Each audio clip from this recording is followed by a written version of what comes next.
All right, what is going on, guys? Welcome back. Now, welcome back. This is actually the first episode of the Iron Legends podcast with myself, Nick Ross, and Ricardo Brown. Now, I guess we're gonna give a little introductory as to who we are and what we're about.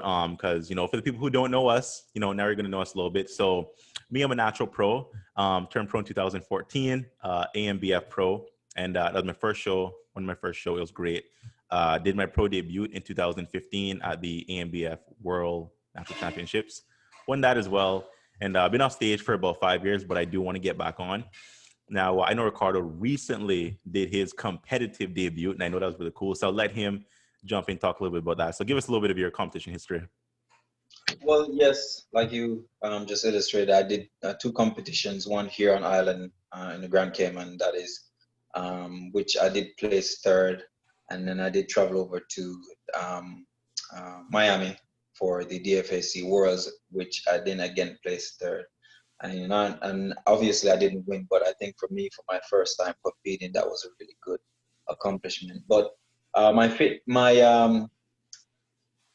time in fitness has not just been solely from the physique Competing, yeah. competitor side of things. I've been involved in fitness for as long as I want to say I've been training maybe about 10, 12 years. Yeah, quite a while, yeah. That's almost half my life. Yeah, and in 2016, and someone said, hey, you really got a knack for this. Why don't you try, applying for your personal training certificate? And I did that, and then that's when the passion sort of built up, and then that turned into a nutrition course. And then from there, I was like, oh, with all this newfound knowledge, let me try a show. And then Exactly, yeah. So the reason why I want to open up with that first, I want people to understand that we're not just like basic guys. Okay, we've dieted, we trained, we've competed, like we understand what's going on. We're not just like some gym guys who just trying to like talk on camera or something. Like we understand what we're talking about. We've been to very, very low digital body fats. I think my lowest was like 5.7. So like, I didn't actually get the measurement. I kind of just eyeball it. Based off of my eyes, I think I was 5 or around 6%. Because based off of what like 5-6% looks like, I kind of look like that, but I never actually got like it tested. But yeah, so we've been there, we've done that. So we're not just like, some kind of gym bro, just kind of talking out of our ass. So we do want this to be like a weekly thing. This is episode 1. So we want to see how this goes. We want to kind of, test the waters. And obviously if it does go well, if we get a good response, maybe if, people ask us questions for the next one, we'll have more things to elaborate on. But yeah, we just wanted to kind of see how this goes first as this first episode. And there's a lot of technical difficulties. This has been a long time in the making. We've been talking about this shit for like about a year at least. Yeah, a while, like, A while. So yeah. So what's going on? Like what are you doing? Like what are you doing in fitness right now? So fitness right now, I'm just focusing on trying to get my personal training business off the floor. Ironshorefitness, yo.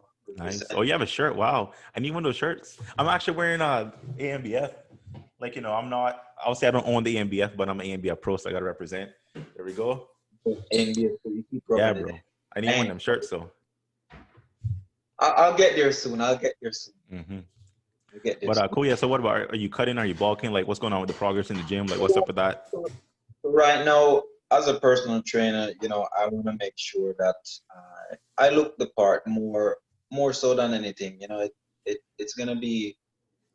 It's not gonna look really too good if I'm a personal trainer and I got a big gut, as my friend would say from Jamaica. Or if you be a personal trainer, your belly big like Sunny. So exactly. Can't work. To try and get myself back down, to a certain body fat percentage, look, decent, and just try and put on some more muscle. Because over the quarantine, I think a lot of people might have, suffered a lot where they've, put on body fat and lost muscle due to, not being able to lift as heavy as, you usually. One thing I've noticed that's really left me, my grip strength. Like that's one thing I noticed that's really left.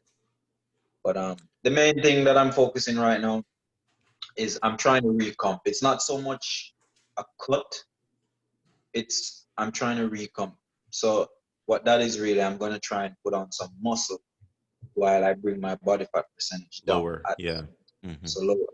So I'm not necessarily trying to get in the single digit area. I just want it low where I have that more a more leaner look, you know. Yeah. Whereas Yeah. Like, right now, if I were to compete, if I were to start an actual cut now, I would at least need, I would say, 20 weeks to get where yeah, I want to based off of where you're at right now. be from where I'm Yeah. at right now.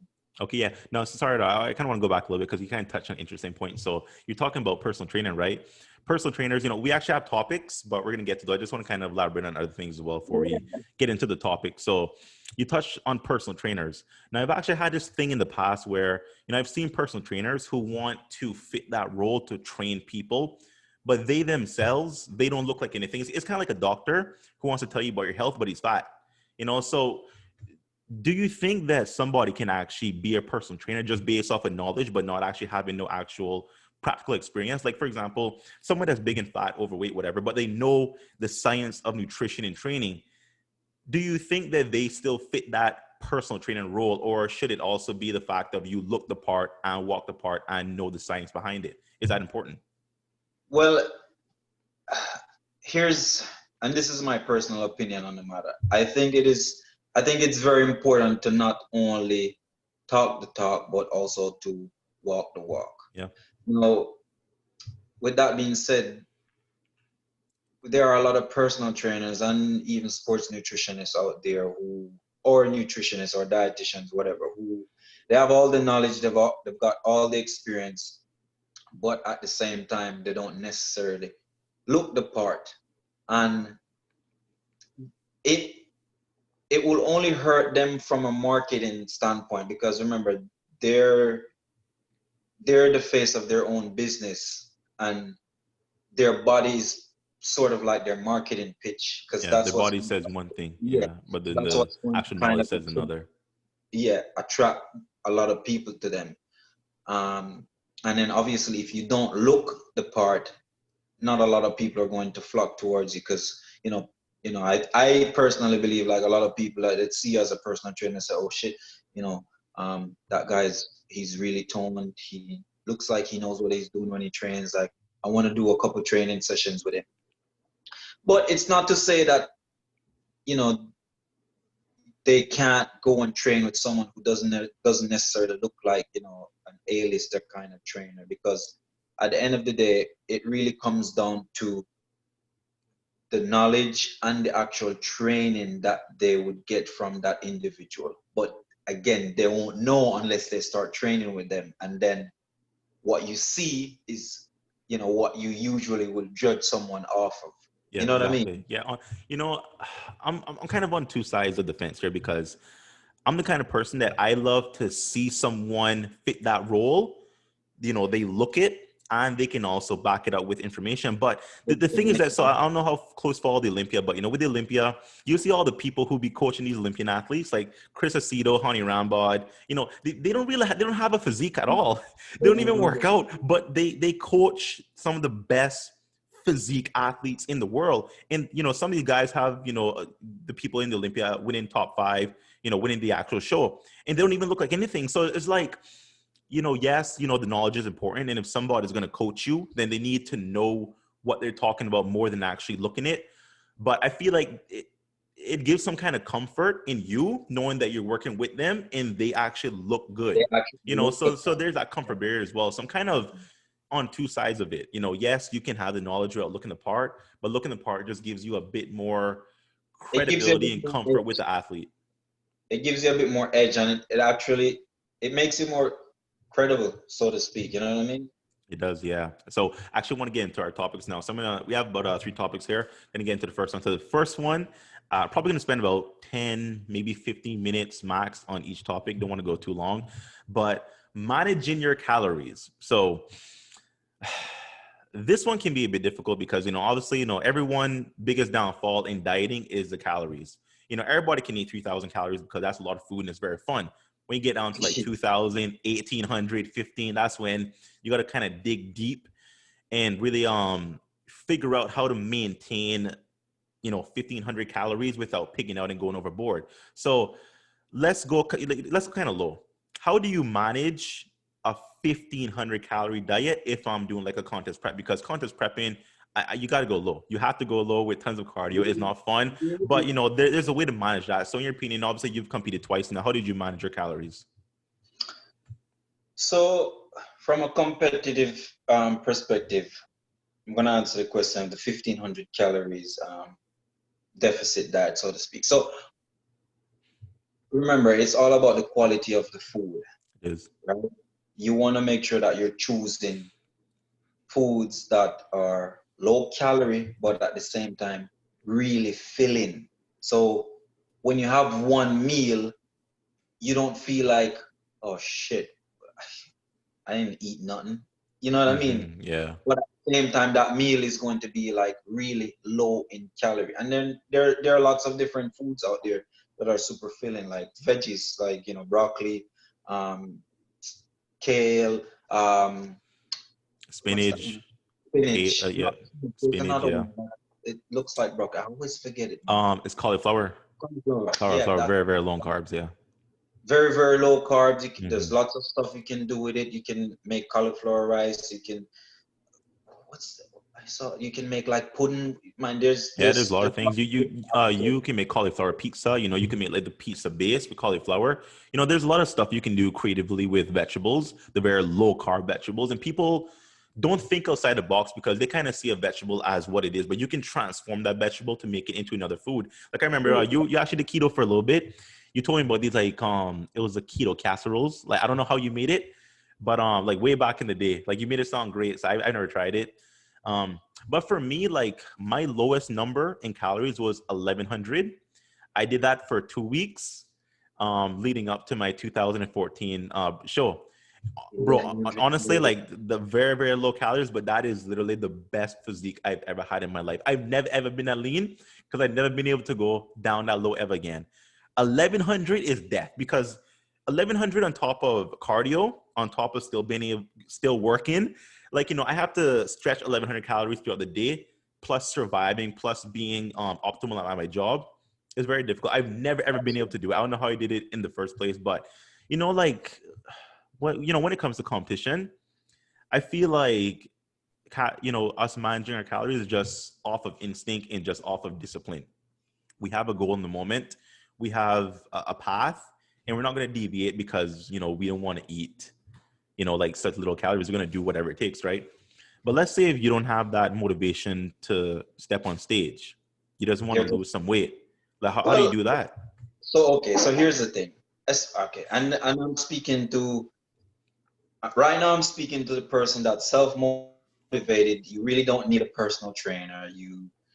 You've been going to the gym for a while. You can manage your own thing. You're educated enough to go on YouTube and look up workout routines, or you're well versed like that, but you're struggling with managing your calories. All right. Here's my advice to you. First off, there are lots of different formulas out there for you to figure out what your ideal amount of calories are for you to be able to lose weight, so to speak. Um, there's the Larson Duffy's equation, and then there's also the Harrison Benedict equation. But without going into, let's not make it too difficult. Just go on. You can literally go on Google and type calculatecalories.net, and it'll take you to this site, and you scroll down and click on fitness and health, and you plug in your numbers, and you basically tell them how many times for the week you're working out, and it spits out a number. Let's say for example, it spits out 2,000 calories for you, right? And even if you didn't go about that route, even if you hired a coach, the coach is going to do the same thing. He's going to use some form of formula to calculate a certain amount of calories for you. Now, here's the problem with that. It's good, but here's the problem. Don't focus too much on that number, because right now that's just a benchmark. What you're going to need to do from there on is collect data. And by that, what I mean is you're going to need to check your weight week by week by week to make sure that that amount of calories is actually putting you in a deficit. Because you don't want to get over your head and then, okay, 2,000 calories, and you've been following it for what, 4 weeks, and then you decide that, you know, I'm going to check my weight now to see how much weight I've been losing. Because remember now, a pound of fat is 3,500 calories. So if you've been literally in a consistent deficit of like 300 to 400, maybe 500 calories for, let's say, 5 to 7 days, theoretically, you should be able to lose a pound of fat each week, right? Mm-hmm. So you now not been checking your weight for what, 4 weeks, decide to step on the scale now. You've missed out on all that data, week 1, week 2, week 3, and now week 4. And then you realize you haven't lost any weight at all. And it's not like you've recomped and put on some muscle. You've just literally not have lost any weight. You might have even put on some weight because that 2,000 calories you might be in a surplus. Yeah. You don't know. And Yes, that's you know, it's actually very difficult. You know, this one I struggle with as well. Like, how many calories do I need to maintain? Because, you know, once you find your maintenance, you can do anything. You can drop 200, you can add 200, you can go in a surplus very easily, you can go in deficit very easy, very simple. How are you going to find out where you're maintaining? Well, for me, it's trial and error. So I start somewhere, you know, let's say start at 2,000, just as a default, right? I'll stick to that for about, you know, a week or two, and then I'll But see what the numbers say in my weight, and then I'll go from there. ultimately, yes, that's the point I'm trying to get at. Yeah. Data. You need to collect Yeah, that you need data. to collect that. You're right. Yeah. It's not a guessing game, bro. Weight loss can be broken down to numbers, and numbers Yeah. don't It's lie. like math. It's science. Yeah. I was never good at math, but in this regard, I'm good at it. It's literally numbers. It doesn't Yeah. lie. Because like you said, again, find your maintenance. Find where you are in your maintenance phase. And then Yeah, from there, definitely. you start stripping down. Okay, let's go at a mild deficit. Let's cut out 200 calories. Yeah. Now, let me ask you a question now. So when dieting, what's the hardest thing for you? So I'm going to go first. I'll tell you what my hardest thing is. So when I'm dieting, like I'm talking about like show ready, like competition, right? You know, low carb suck and like, you know, low fat suck and everything. But honestly, for me, my sex drive just goes away. It just dies. And, you know, if you have a partner going into this, you'll talk to them and they can understand it and they can know, okay, I'm on board. But when you get to the point where it's like you're dead, you can't do anything, you know, can't perform, you could barely get up, you could barely sleep. That, Your bro, body, that is the worst. Like the effect of very, very low calories and how that just, you know, kills my whole body. Like, you know, all my, you know, energy, everything is dead. Like I feel like that's the hardest thing. Like I can do 0 carbs, I can do 3 hours of cardio, but like the feeling of no energy is the worst. You know, that's hard for me. So what about you? you have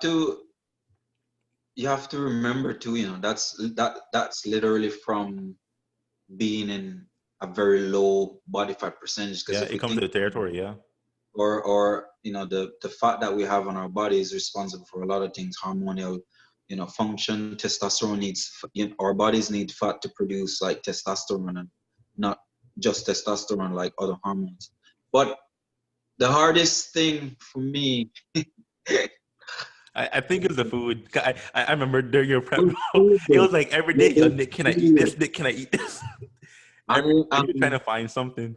I love sweets, man. Like I ain't gonna lie. Like chocolate, like I am a chocolate lover.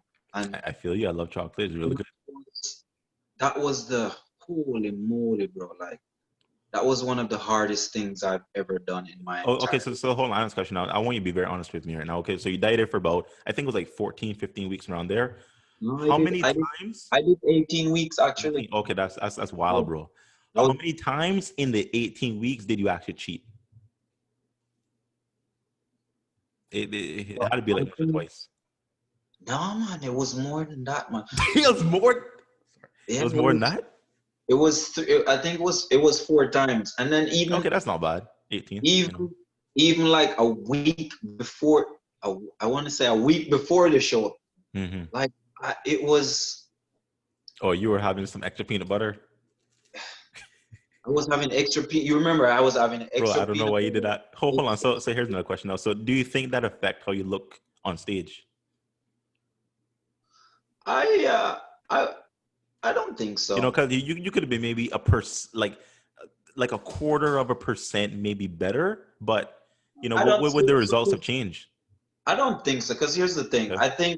I think literally the thing with me was I definitely needed more time to shred down because I was coming from a very high body fat percentage.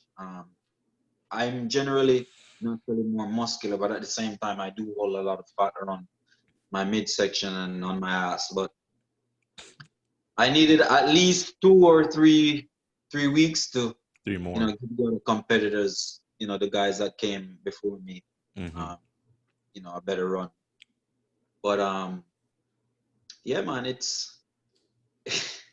was a very difficult experience for me, and one of the things that I've learned from that experience and also from the research that I did afterwards was to make sure that I focus not only so much on the calories or the macros, but the micronutrients, bro. Because a lot of the times we're eating these low calorie diets and we're not getting the amount of salt that we need, which is Hmm.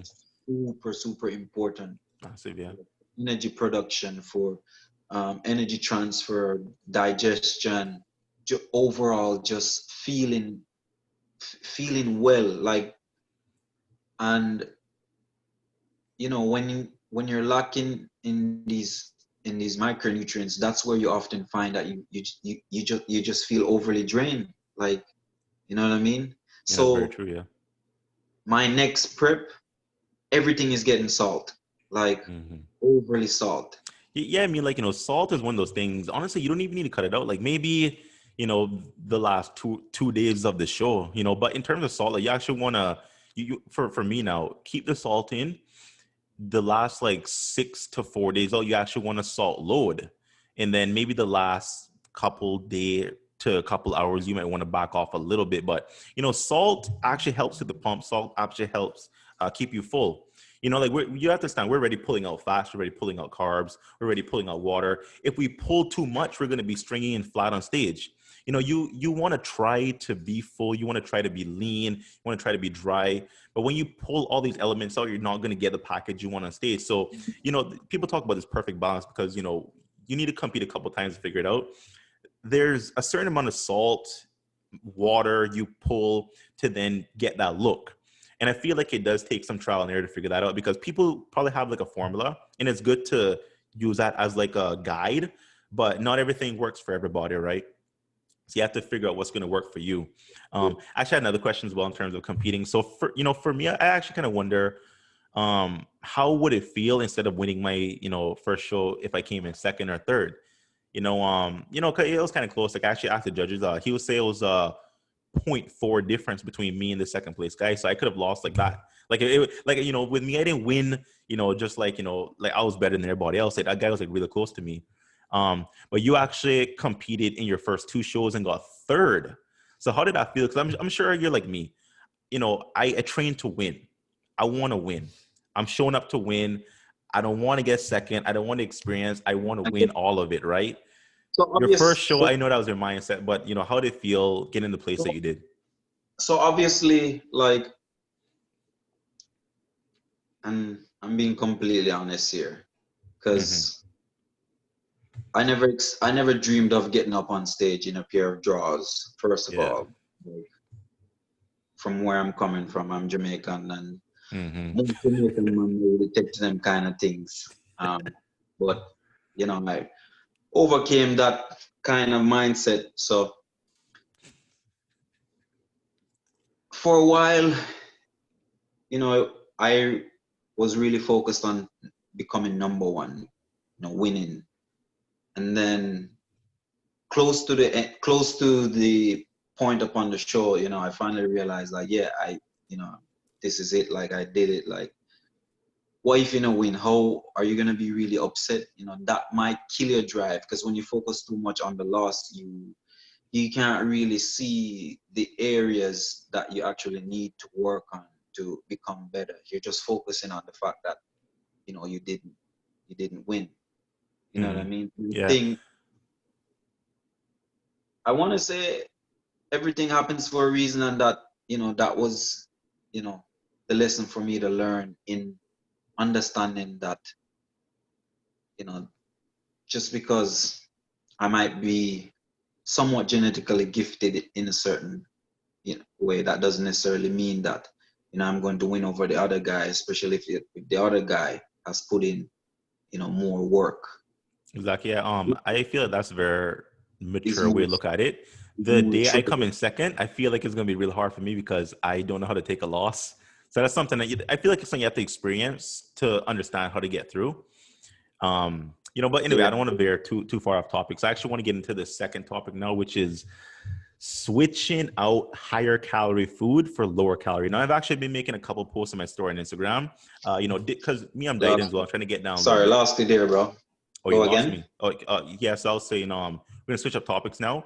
We're gonna go from switching your higher calorie food to your lower calorie food. And I was saying, I've been making a couple posts on Instagram showing Yeah. people different variety of things that they can use. Like I have sugar-free barbecue sauce. I use my sugar-free ketchup. I have sugar-free chocolate popsicles, stuff like that. And that's how I diet. I don't really cut foods out. I just find better choices of the same food. Yeah.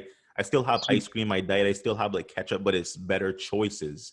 Um, but do you feel like people can keep those foods, and like can somebody keep in like the regular ketchup, the regular barbecue sauce, the regular white bread, can they keep in the regular stuff and still lose weight, or does it not make sense? Obviously, they can still keep those things in and still lose weight, but at the end of the day, like I said before, are you tracking it? Like, because, you know, if you're not tracking it and you went overboard with your barbecue sauce or your sugar or your ketchup, like those are extra calories adding into your diet. So yes, you can do it, but it again, it needs to be tracked. You need to Yeah. measure. You need to know. And nobody's doing like 1 tablespoon barbecue sauce. We're just squirting that on there, bro. No, nobody's gonna measure, oh, 1, 2, that's it. No, like you're gonna pour as much as you want. Like nobody does that. So But think about it, bro. Look, if you look at all right, if you look at the back of the label of most of those things, like the sweet barbecue sauce, the honey glazed ones, and the regular ones are just like the regular ketchup. It's sugar. It's yeah, pure. it's packed It's with it. Yeah. it's packed with That's why sugar. everything I have like sugar free now. It's pure sugar, bro, and that's Hmm. why it tastes so damn good because Yeah. because of the sugar. Like, there's a study. There's actually a real scientific study that shows that sugar is actually 8 times more addictive than cocaine. Like Wow. 8 times. I should believe it. Yeah. But you know, it is what it is. Yeah. See, I like switching out these like high calorically dense foods for the lower ones because I can just eat more. So for example, if you have 50 calories worth of barbecue sauce in 1 tablespoon, but then I go to sugar free now. This one has 5 calories per 1 tablespoon. So that means I can use like what 10 times more the amount of servings on the You won't sugar even free than you won't this. even need to, you won't Like even you won't even need to check it. You just like literally, you you can just pour it on and it's fine. It's yeah, sugar free. I mean, you can exactly. add as much as you want. You're probably not even gonna hit, the serving amount for the regular barbecue sauce. So that's my thing. Like, if I go for the lower calorie option, I can eat more food. And the thing about people with dieting is that they get hungry. That's the first thing. You get very hungry. With hunger comes the cravings. With the cravings, you start thinking about, food, candies and sweets and pizza, and then you just go crazy, right? If you're able to eat enough to keep your ghrelin levels down, you'll I be was just good, bro. I was just That is about to it, say that bro. ghrelin is Ghrelin punching is you gonna in the punch you in the mouth. Yeah, face. like Eat, yeah, eat. like and that's what people don't understand. Like I know people don't like the taste of some of these lower calorie options, but honestly, over time, I feel like your palate will change and you'll start to enjoy those foods. But you have to give yourself that week to 2 week transition from eating all the high sugar foods, the high carbohydrate foods. You need to give yourself a good 2 weeks to get used to something different, like almond milk. When I first tried almond milk, I thought it was disgusting. I didn't like it. I'm going from whole milk to almond milk. It's nasty. But now I use almond milk in my cereal, in my protein shake, in my oatmeal, my coffee in the morning. And that's It took some time. but it's a better lower calorie option than milk. Yeah. And let's be honest, milk is for baby cows. We ain't supposed to be drinking. Yeah, that's what Arnold said. Men drink beer. Yeah. Men don't drink milk. Yeah, I'm not like a vegan or nothing, but I actually kind of think we shouldn't be drinking cow's milk. Oh, To be honest. hold on. So and stop you then. I'm gonna kind of put you on the spot right now because you said something. So hold on. We're not supposed to be drinking cow's milk, and I understand why, because it's an animal product. But we eat meat, we eat cheese. So how is meat okay, but cow milk not? Well, think about it. The cow's milk is made for the baby cow, man. Like, Yeah, like the cows. Yeah. for like the calves. There's studies. There's lots of studies shown. It's not good for you. Yeah. Mm. No, I mean, there's actually something that is like, I'm not no expert, okay. and most of the stuff that I know, even as you, the viewers, as a regular guy, like, you can go look it up for your own. But for the most part, I know milk causes a lot of inflammation. It's not good for your gut health and your healthy what do you call it, microbiome inside. So that's the good bacteria in your gut. It's scientifically proven that milk has a little bit of the cow's blood in it, because obviously, it's for the baby cows. And, despite what social media has, or, the huge corporations have been saying for years and years, that milk has so much calcium in it, it's not true. That was a sales pitch. Yeah, to to get people increase. by it. Exactly. So So why do you think, so we have the data, we have the research that, for example, milk is not good for us, but we still drink it, we still put it in our cereal and our milk, we bake cookies with it, we still consume it, although we have the science that is not good. Why? Why would we put something in our body knowing that it's not good for us? habit, bro. Habit, bad Why do habit. why do people do drugs? Why do what do I say? Yeah, why do people do drugs? Why do people smoke? It's Why do true. we Yeah. people do those things? Just habit. Yeah, true. And that's kind of one of the more harder things to break, because me, like, I have this really bad habit of kind of sleeping in a little too late. Now, sleeping in late for me is like 8 o'clock. That's not really late. I get it, but I would like to wake up at like 4 o'clock to then go to the gym in the morning. The quarantine, And bro. The quarantine has messed with, like, a lot of people, like, sleep schedule, because for the last 2 months or so, when we literally we're all in lockdown. What are you gonna do? Still wake up early and go for a walk when you're supposed to be outside? yeah, Everybody's their ass down.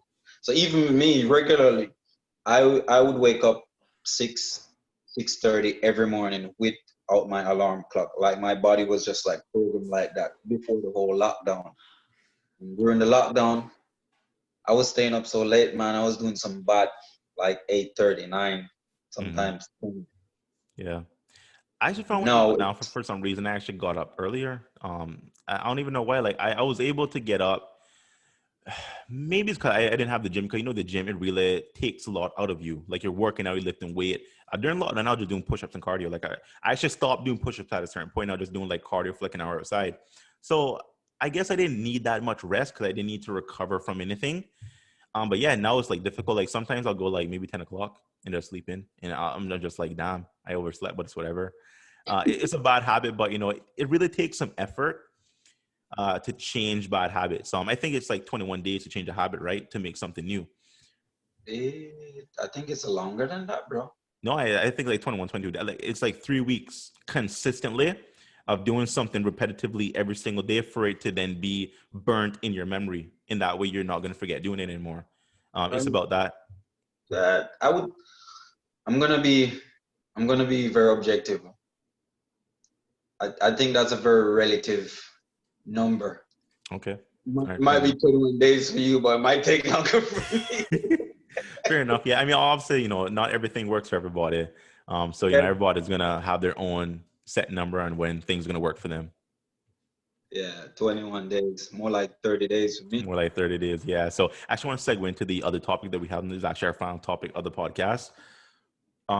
Resistance training and cardio. Now, since the topic has thus far been about fat loss, like we're talking about fat loss, kind of dieting and stuff like that, I'm going to kind of weigh it in two different ways, right? In terms of pure fat loss, what do you think is more important? Do you think resistance training with weights is more important over cardio? Or is cardio going to be the bigger deciding factor of weight loss? And you can kind of lower the training. Like, you know, you can't have both equal, right? One's going to kind of have to suffer. But which one do you put more importance on when you're trying to lose more fat? Well, obviously cardio, because like, look, if you think about it, I don't care what anybody wants to say when they put on their Fitbit and their this and their that, and they're checking their heart rate during their resistance training session. You're not burning no 400 or 500 calories lifting Yeah, no damn weight. that, bro, those Because watch apps are so missing. Like, you know, I wear one to the gym just to kind of check my heart rate and whatever else. Um, just weights, you know, just lifting weights. Like I can burn like 600 calories doing back. You know, obviously, I'm not burning 600 calories. Like I'm taking a lot of rest, but the watch doesn't understand your rest time. Doesn't understand, you know, how long you're actually putting the muscle under tension. It doesn't even know. you So might you might have burned maybe 250 calories depending on how yeah, long the session is. Because all right, look at it this way. If that's the case, then it's basically saying that you burn a certain amount of calories based on your heart rate.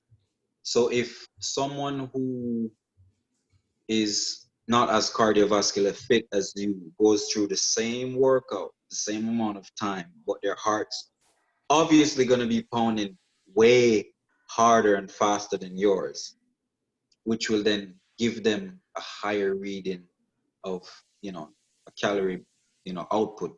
Is that going to be accurate? No, bro. Which is why, you know, you know, that form of collecting data is wrong. It not to say wrong. It's flawed, and it's, you know, it's giving people misinformation, so to speak. And that, hey, that might be one of the reasons why you as the viewer right now is not seeing the results that you actually need, because you're putting on your Fitbit or whatever it is and you're going in the gym doing your resistance training, thinking that's all you need to be bringing your body fat percentage down. And you finish your session and it says, oh, you burned 700 calories today lifting weights, but really you didn't burn no 700 calories lifting no weights. You know what I mean? To do that, you would probably need to lift weights for like 2, maybe 3 hours. mm-hmm. Because 10,000, if you, I think the more accurate way, and I know I'm kind of getting convoluted here, but stick with me. If you really want to use your Fitbit or your smartwatches to give you a sort of accurate number on the amount of calories that you're burning during exercise, focus on the cardio, which is more important. So use the pedometer and count your steps, you know, because I think walking for an hour actually burns about 500 calories. So you're walking for an hour and you burn 500 calories, but you're in the gym for an hour, lifting weights, resting for a minute here and there or two, but you're burning 700 calories, 800 calories, give or take. Yeah, Um, I don't that think people understand how important, you know, consistent movement is, because if you take a workout, right? Okay, so let's say if I work out for like a whole hour, right? I'm probably really being active for about 20 minutes of the hour. The rest time yeah, I'm actually resting. You know, like I'm probably under a set for about 4 to 5 seconds to a minute. My rest is like 3 or 4 minutes, right? Between sets. So I actually have like 20 minutes of actual, like, you know, somewhat of a cardiovascular workout. And then the rest time actually, you know, resting and recovering to lift the weight again. You know, so take 20 minutes of actual weights versus like an hour of walking. You're going to burn way more calories. But people think because they're in the gym for an hour. They're burning tons of calories because they're just in the gym. It matters more about what you're actually doing versus Yeah, where you're at. You know, I can yeah. get a way better calorie burn workout in my bathroom than I can in the gym if I focus on just like jumping jacks in the bathroom versus lifting Yeah, weights. You know, yeah. So it's all about how long you're moving. It's not about, you know, where I'm at and what I'm doing for about 1 minute and then taking a 3 minute break. So, you know, people like, you know, I get what the watch is doing.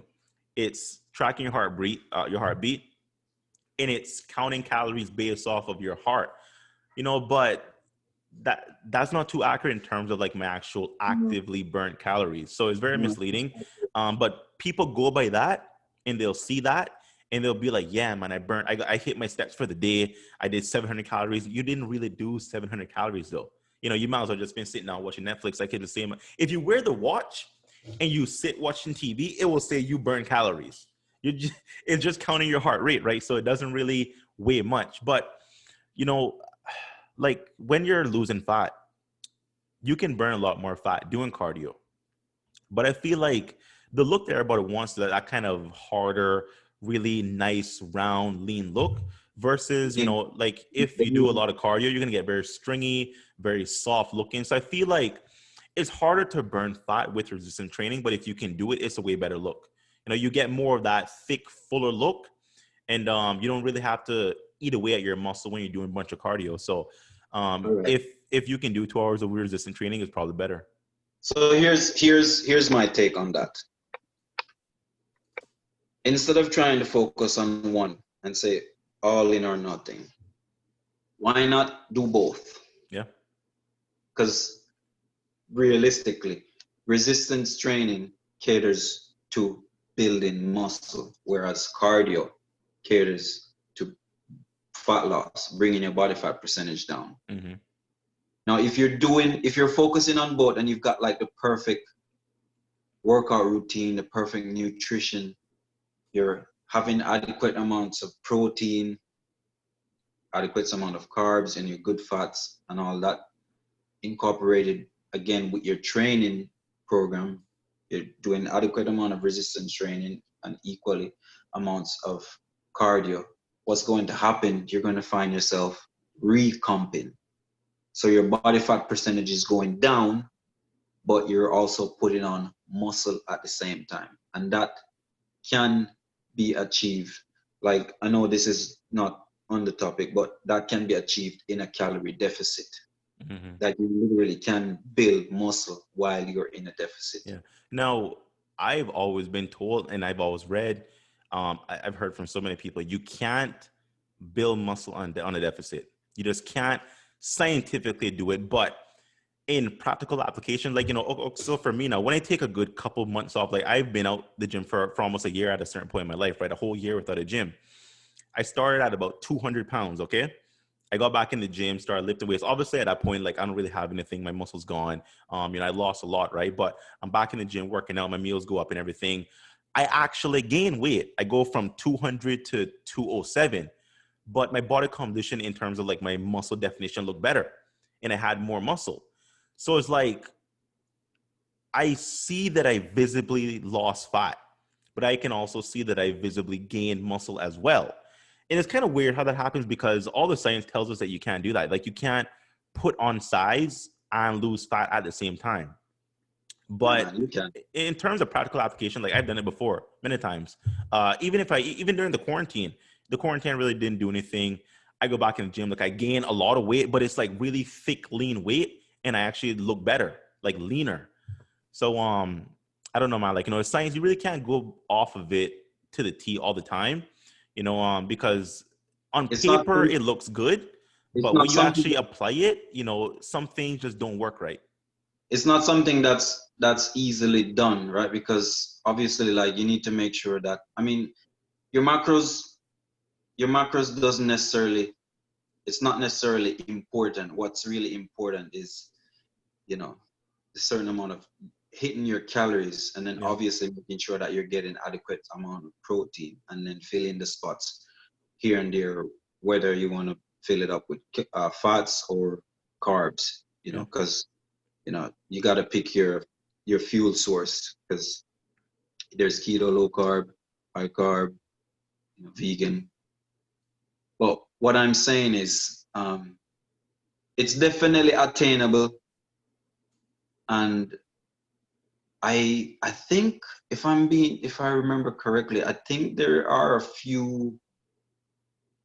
actually a few studies that have been done on it.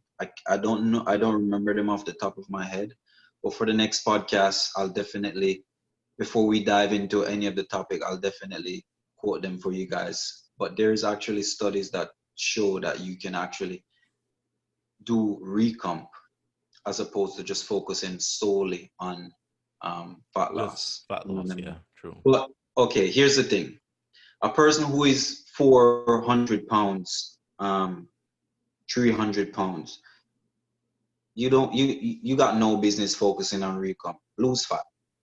Mm-hmm. You know what I mean? Bring your body fat percentage down. Sure, yes, you still need to do some resistance training, but for you as an individual who's that overweight, your goal should be cardio. Like cardio, calorie deficit, adequate amount of protein, and consistency. Still, don't cold turkey yourself. Don't have an overly restrictive diet where, you're going to yo-yo and crash. Do like the 90-10 rule where you 90% whole foods and 10% wiggle room for, like, whatever you want to eat consistently. Keeping track, making sure that you're in a calorie deficit, and focus, like I said, on, cardio. Maybe do 2 resistance training days and then 3 or 4 cardio days. So you're catering more to getting that fat off. And then for as an individual like that, what I would recommend too is either a ketogenic diet or just like a low carb diet, so that your body can make that transition and focus on using your fat stores as energy, because that's literally what fat is. It's stored energy. Like, our Mm-hmm. bodies just don't know that, you know we don't need that much energy to be stored on. Still Yeah. things that we're in the Stone Age era. Yeah, yeah, definitely. Yeah, your body doesn't understand that, we have a fridge full of food. All it understands that it's starving, it needs to eat, and it's going to send signals to your brain to eat.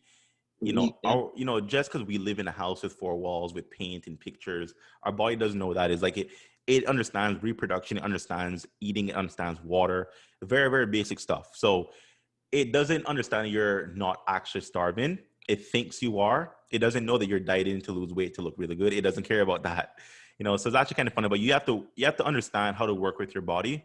You have to understand how to, when these feelings come about to where, the signals are being sent to your brain, how to handle that as well. Because you really can't give in. When people give in, we all have goals, right? We want to look good. We want to have abs. Some of us have like photo shoots. Some of us want to compete. We need that benchmark, because when you're just going to lose weight without a purpose is very difficult. For me, I have my purpose. You have your purpose. When we compete, we have our purpose. We have our date. We have our reason. If you don't have that initial reason, Yeah, there's no why? there's no reason to stick to anything, because why am I going to inconvenience my regular life to look a certain way when I don't need to look that way at all? So for me, I would say everybody needs to have their reason as to what they want to do with that physique, whether it's just to look good, to feel good about yourself. There needs to be something behind that Yeah, versus just doing it to do it kind of thing. your why needs to align, with what you're trying to accomplish. Yeah. But with that, I think we should close off now, because we're almost at an hour here now. This is our first podcast, guys. We do want to try to make this a weekly thing.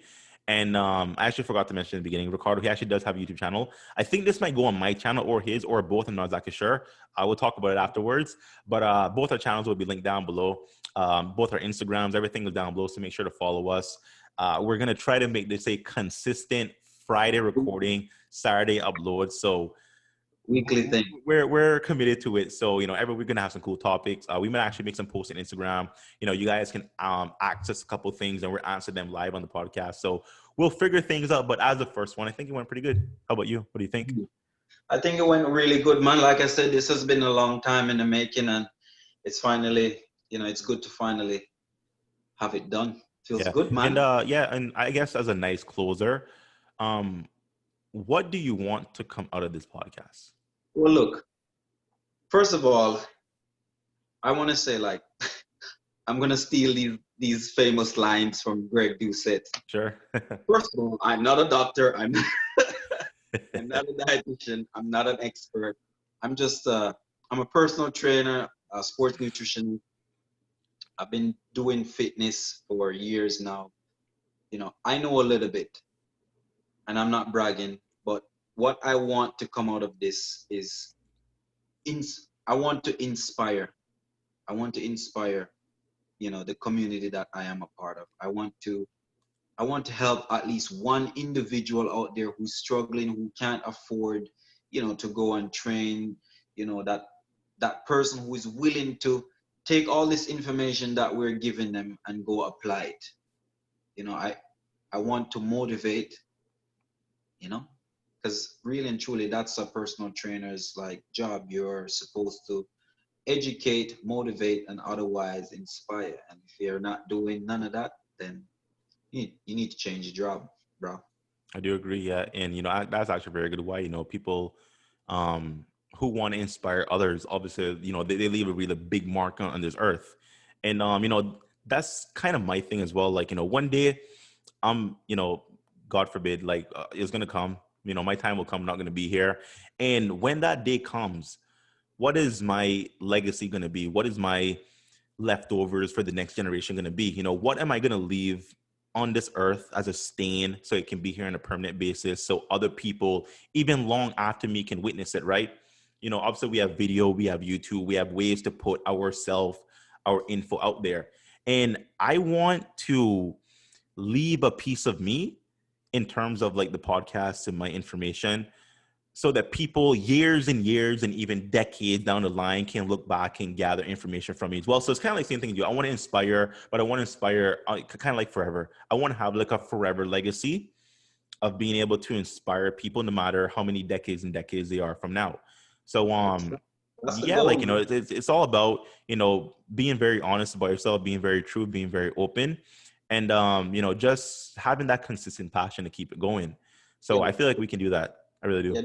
This is just our way of giving back to our community and the world out there. So Yeah, every it week, is. Every week, man. We're I'm gonna try. So, anyways, guys, so podcast down below comments. We need to know, what do you guys think? Should we keep it up? We're probably gonna create like a little logo and stuff like that. So all that stuff you should see probably in the intro. I don't even know, but we're working on it. So down below comments are necessary, because it's gonna give us some maybe a little bit of criticism, some critiquing, maybe some positives, some negatives. We'll work on everything to see what we can do, see what we can improve. Um, we're fresh out the box. Fresh out the Be, box, man. So nothing's be, perfect, but we're gonna welcome all be, the be comments down gentle. below. No Yeah, hate. no hate. So thank you But all. we don't give a damn. Our backs are thick like a crocodile's back, babe. Yeah, We don't.